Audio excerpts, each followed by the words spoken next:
Sahabat muda, menghadapi kesulitan adalah sesuatu yang tidak bisa dielakkan dalam kehidupan ini. Belajar dari kesulitan adalah pilihan dari setiap orang. Hari ini, kita memilih untuk bersama belajar dari pengalaman yang tidak mudah, pengalaman yang tidak biasa, yang dialami oleh salah satu teman kita, Natasha Dwi Christina, yang adalah sahabat nongkrong kita hari ini, dalam Nongkrong Bareng Korem. SMA kan, mau balik ke kampus, kita ngelewatin kayak bundaran gitu. Ini jalannya besar, kalian bayanginnya ini di depan gereja gitu. Itu bisa truk lewat, bisa bus lewat.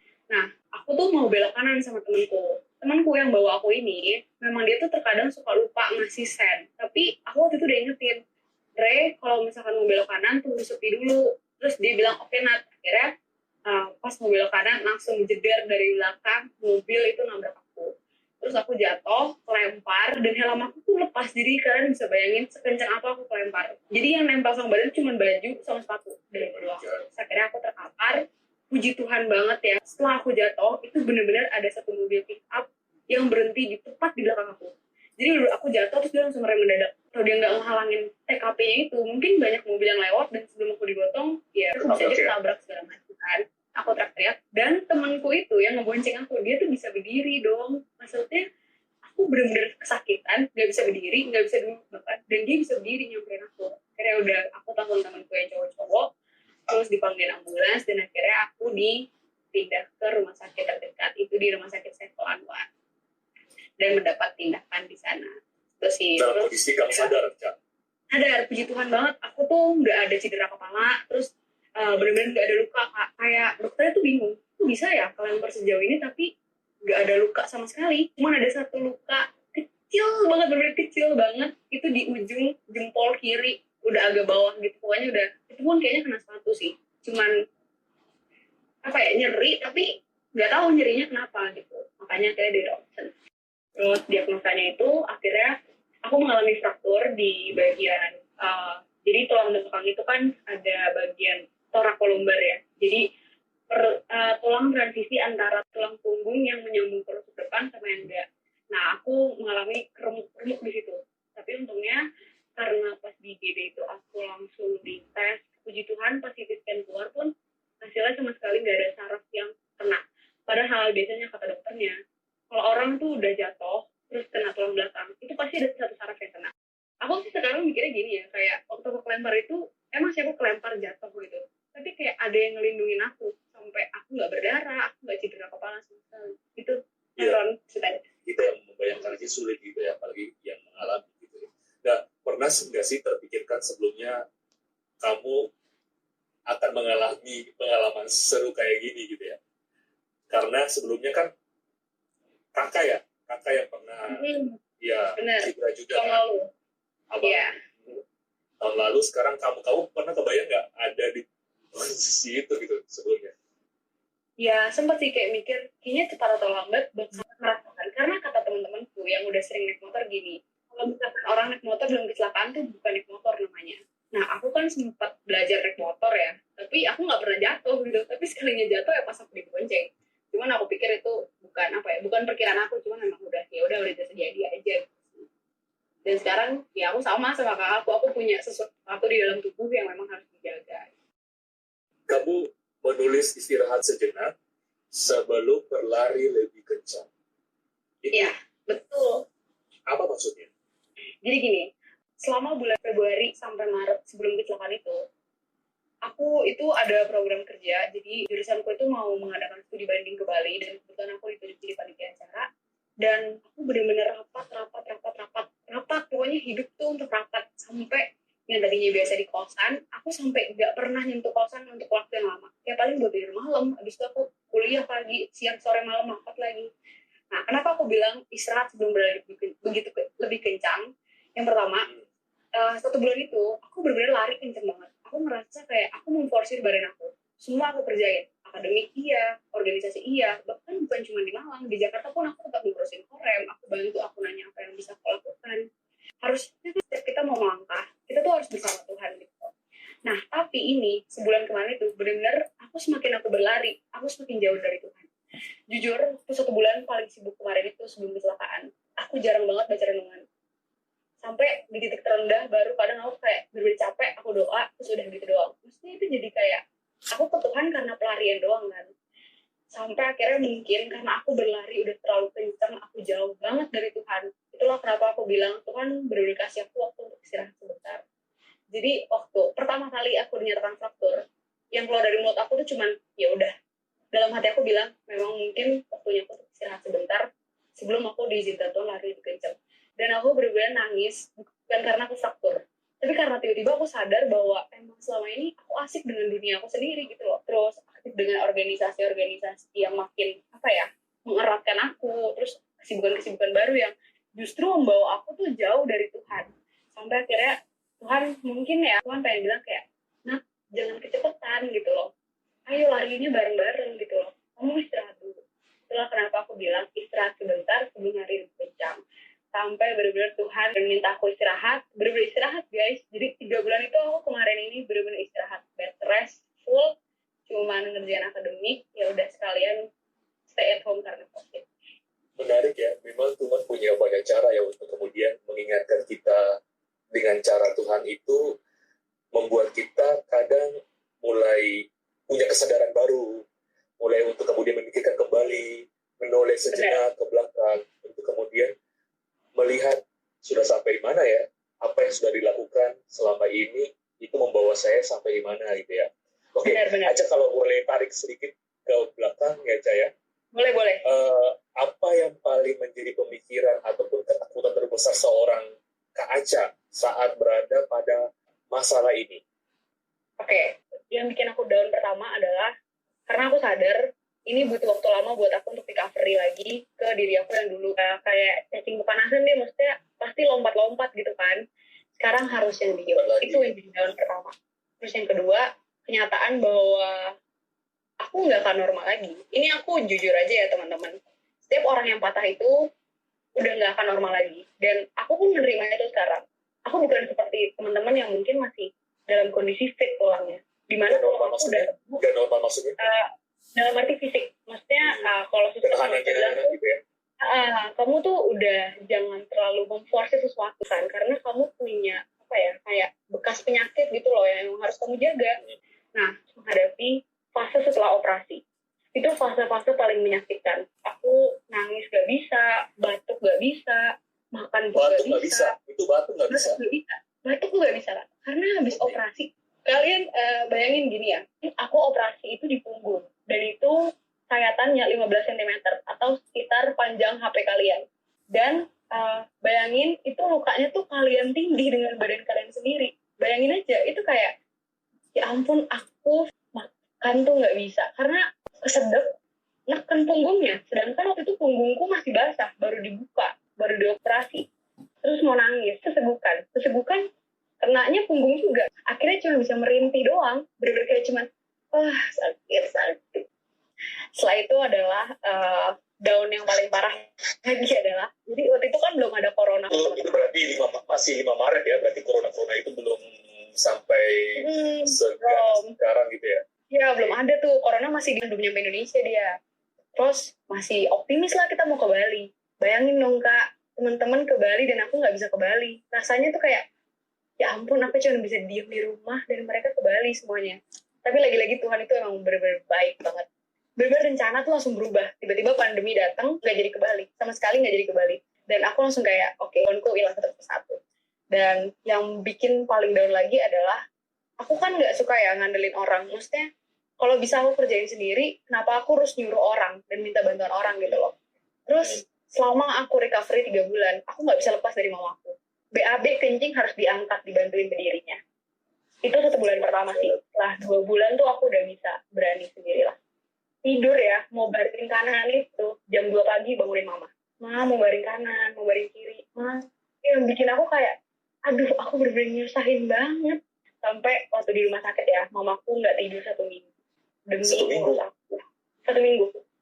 Dia tidur kayak cuma 2 jam, sampai kalau temanku datang, jadi kayak uploadan gitu loh, temanku datang, mamaku tidur di luar di bangku. Temanku yang bantuin aku minum. Sorry, aku potong nih. Boleh. Ya, Halo. Karena pertanyaan pertanyaan selanjutnya memang berkaitan dengan itu. Pernah nggak sih kamu terpikirkan untuk menyalahkan kondisi, menyalahkan orang-orang sekitar kamu dan segala macam? Pernah banget Kak, itu menurut aku manusiawi ya, nggak mungkin tiba-tiba kita habis kecelakaan terus langsung kayak, oke ini jalan Tuhan, nggak. Maksudnya ada masa detik di mana aku benar-benar capek dengan keadaan saat itu. Aku nggak bisa berdiri, aku nggak bisa sama sekali duduk. Kalian tahu ya, ini rekor paling besar mungkin dalam sejarah rebahan. Aku rebahan 7 kali 24 jam beneran, cuma miring kanan kiri doang. Dan aku ngeliat teman-temanku ketawa-ketawa, aku nggak bisa.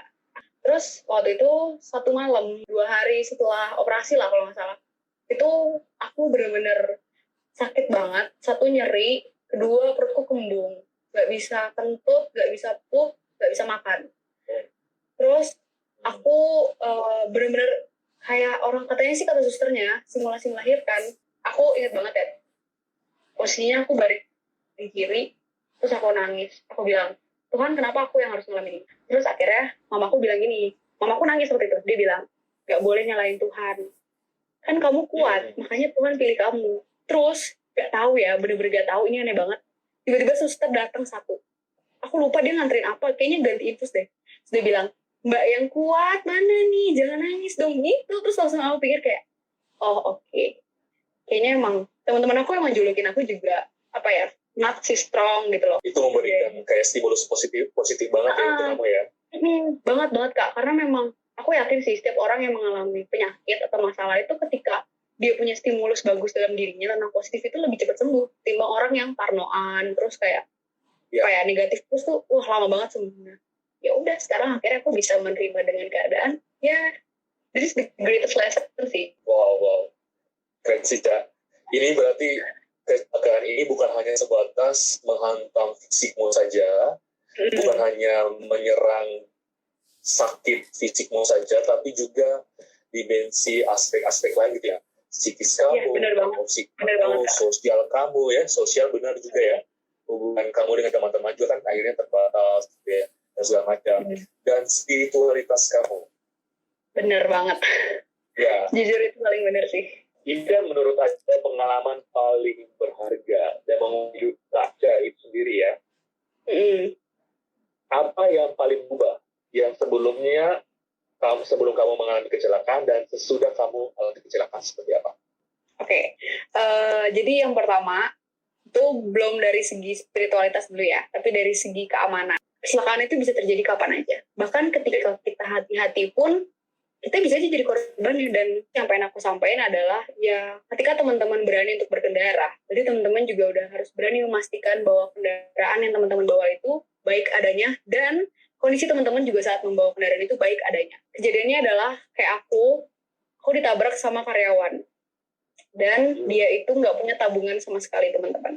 Papa aku minta dia tanggung jawab karena kan memang pengobatannya nggak murah ya untuk patah tulang dan otak. Itu operasi besar ya? Ya, ini operasi besar. Aku habis hampir sekitar 60 jutaan lah. Dan untungnya penabraknya akhirnya meng-cover sih. Cuman aku pengen bilang bahwa kalau teman-teman udah berani bawa kendaraan, entah motor ataupun mobil sekalipun, teman-teman harus punya tabungan. Karena lagi-lagi aku bilang, kecelakaan itu bisa menimpa kapanpun, dimanapun, dan siapapun tanpa memandang orang. Yang kedua, harus pakai helm. Untuk cowok-cowok nih yang suka naik motor, tolong ya pakai helm. Pakai helm, bawa SIM. Terus pakai sen yang bener, karena itu penting banget. Emang sih, mungkin kelihatannya sepele kecelakaan motor jatuh. Tapi kalau misalkan udah yang kena tulang, patah, recovery-nya lama lagi. Kalau misalkan dari segi spiritualitas, tadi yang aku bilang ya, aku tuh dulu menyepelekan doa sebelum pergi kemana-mana guys. Sekarang aku bener-bener semenjak kejadian itu, aku selalu minta pertolongan sama Tuhan, perlindungan sama Tuhan. Entah aku naik motor, naik mobil, teman-teman aku ngerasain Tuhan tuh bisa ngambil hidup kita kapanpun, kapan aja, semaunya Tuhan. Ya karena memang hidup kita punya Tuhan kan. Jadi ya dia mau ambil saat itu pun bisa saat itu. Dan mensyukuri, benar-benar mensyukuri setiap hari, setiap jam. Dan yang paling mengubah adalah benar-benar berserah dan mengandalkan Tuhan sepenuhnya, gak setengah-setengah, benar-benar udah sepenuhnya.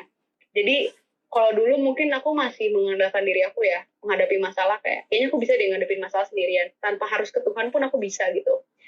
Sampai waktu itu habis operasi, aku sama sekali gak bisa tidur dan aku capek.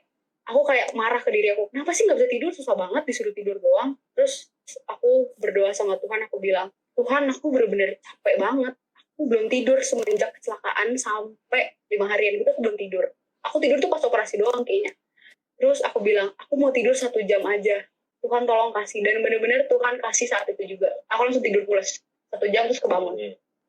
Dan di situ aku bener-bener ngerasa, ya saat kita emang udah bener-bener menyerahkan semuanya sama Tuhan, everything will be good at the end, kayak all is well guys. Oke, saya catat dari belakang, berarti ini bagaimana mengubah sisi spiritualitas kamu, Ca. Ya, yang sebelumnya mungkin ketergantungan sepenuhnya kepada Tuhan itu belum betul-betul maksimal, tapi ketika mengalami hal ini, pengalaman ini, kamu dibukakan untuk semakin tergantung sama Tuhan. Ya, betul. Ya, terus sekarang kamu bisa lebih mempertimbangkan segala sesuatu lebih baik. Benar ya, saya? Benar banget. Dalam hal ya keamanan, ya, cuek dan segala macam, ya, itu hal-hal yang sepele yang bisa mungkin jadi masalah besar ketika kita abaikan. Benar banget.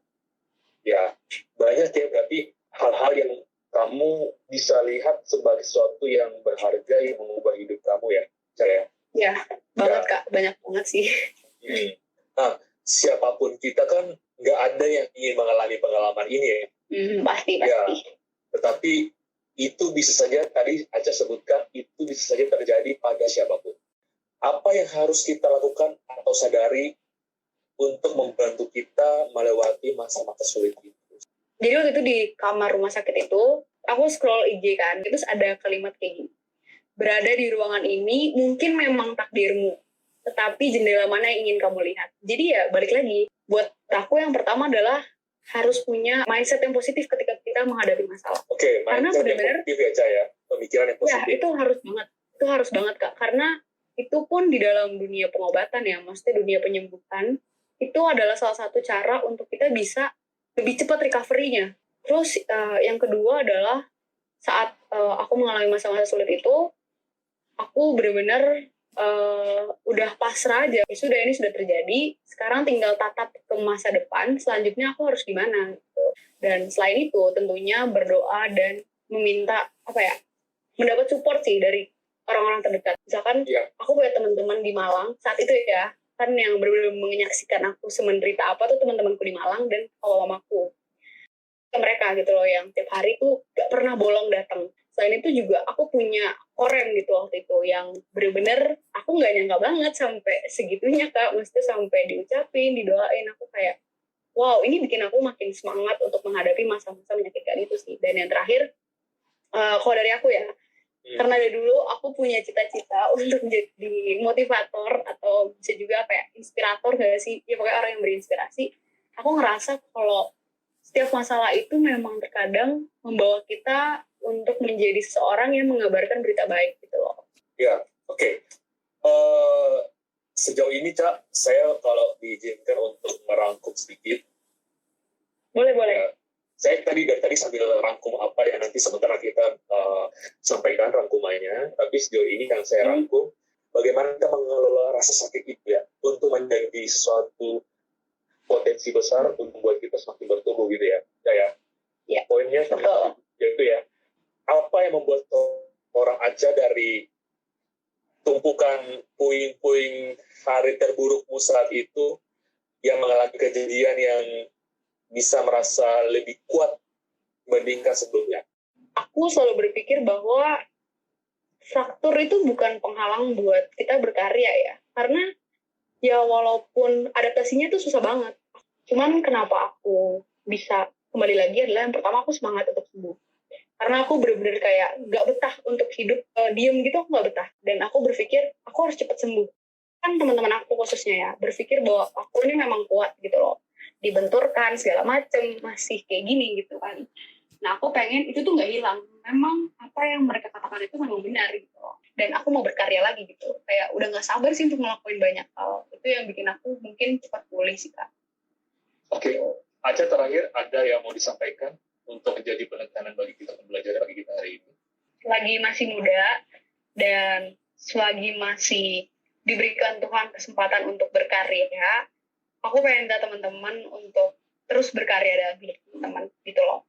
Kalau aku aja sebagai orang yang udah pernah fraktur dan it's not going to be easy ya, maksudnya kayak aku sekarang berkarya pun masih harus mikir ini aku bakal kecapean nggak ya, aku ambil ini gini-gini nggak ya. Tapi aku aja tetap semangat gitu, apalagi teman-teman yang mungkin masih benar-benar fit badannya, ya berkaryalah selagi masih berkarya. Maksudnya penuhi kehidupan muda kita dengan hal baik. Bukan hanya daun kuning yang berguguran, tapi kan daun hijau juga berguguran. Kadang Bener muda banget. kita merasa kuat banget. Ketika kita kuat, kita bisa lakukan apa aja, tapi hati-hati bahwa kita nggak tahu langkah itu apa yang terjadi ke depan. Sehingga yang tadi ada bilang, bagaimana kita mengisi hidup kesempatan ini menjadi sesuatu yang penting. Oke, Betul Cak. banget. Yang kedua, Be grateful all the time because God is good all the time. Even di seterpuruk itu pun, aku berlari sejauh itu pun sama Tuhan, Tuhan masih mengizinkan aku untuk ada saat ini. Dan itu yang bikin aku kayak, wow, kita semua orang-orang yang masih diizinkan Tuhan untuk berkarya, ya berkaryalah sesuai bidangnya.